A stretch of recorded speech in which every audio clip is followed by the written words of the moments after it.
The Brooklyn Nets are interested in our man. I have nothing right here. Look at this. Literally just tiny arms. But our man Carmelo Anthony and the Brooklyn Nets could be having a pairing. Now, I like this idea. They kind of need a guy like Carmelo on this team. Just, another big forward that can come in. Kessler Edwards and TJ Warren and obviously Kevin Durant. But are really their only true forwards who could play small forward and power forward, while Royce O'Neal can play that role too. But Joe Harris and Seth Curry are more shooting guards, and Joe Harris can play a little bit of wing, but more you have TJ Warren and just a little bit of Royce O'Neal and Kessler Edwards behind Kevin Durant is your pure forward. So having Carmelo there could, stir stuff up. Shout out AHN Fire Digital. I've never understood that. What does AHN mean? I also feel like I could become a contributor on this website. Not that I want to. But as you guys know, Carmelo's still a free agent.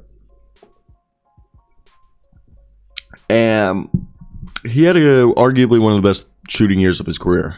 And according to Sean Deveney of Heavy.com, Brooklyn Nets are a team that have had a conversation about signing Anthony.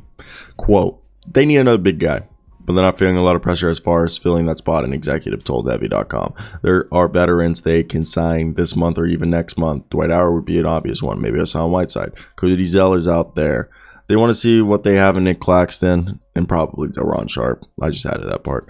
But they want to get some insurance there too. They're going to play Simmons there quite a bit in small ball lineups. I expect them to keep 14 guys on the roster, keep one roster spot open. There's been some talk about signing Carmelo Anthony, maybe as a nod to Kevin Durant, but obviously that has not gotten anywhere, at least not yet. And as you guys remember, Carmelo signed a one-year deal last year. He's 38. And the team fell, they went 33-49, the Lakers. But, Carmelo is 6'8", former scoring superstar, played a huge role off the bench, averaging 13.5 points, 4.5 rebounds, 1 assist, while shooting 37.5% from downtown on the most 3 attempts in his career. He's never attempted as many 3-pointers as he did this year. And, yeah, I think definitely interesting as all hell. The situation, but that's where I want to hear your guys' thoughts. If you're a Nets fan, are you a fan of this move? Like, would you want Carmelo here, or would you just want Carmelo here to convince Kevin Durant to stay?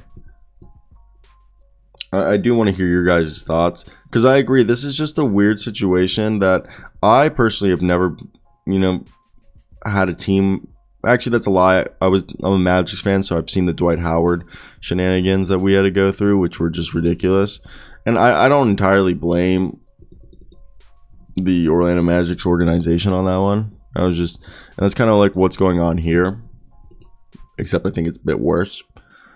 But I think if you look, Carmelo, I'm not asking him to come in and play, 30, 20, 50 minutes a night.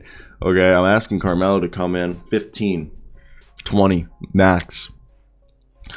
Especially maybe more if Kessler Edwards or Royce O'Neal get hurt. But Carmelo, just come in and shoot 3-pointers and do your thing. And I just think this would also allow you guys to go a little bit bigger sometimes on like certain lineups where you want maybe like Ben Simmons, Royce O'Neal, Kessler Edwards, Kevin Durant, and like Carmelo. And you just have like all these big old forwards just shooting around Ben Simmons, and you have like Ben Simmons playing like this weird point center where he's actually the point guard, but he also plays center because he'll bring the ball up and then he goes inside. That would be wild. Oh, dude, I have some great ideas for Ben Simmons. If I was a coach on that training staff, I would be like, we should just run him at center. Like, he's our starting center, Claxton's the backup, and we kind of run our point guard through our center. And we don't run an actual point guard. Like, Ben Simmons brings the ball up, but he is the center on offense and on defense. Because I think putting him, and really on defense, you have him guarding the best player on the opposing team, but he just goes in and out. I don't even know. This is a Carmelo Anthony video. I want to hear your guys' thoughts down below. What do you guys think of this? Are you guys on the same page with me, or is this just me being fucking stupid? I do think the whole thing is interesting because, like, what is the right answer, you know? I don't know.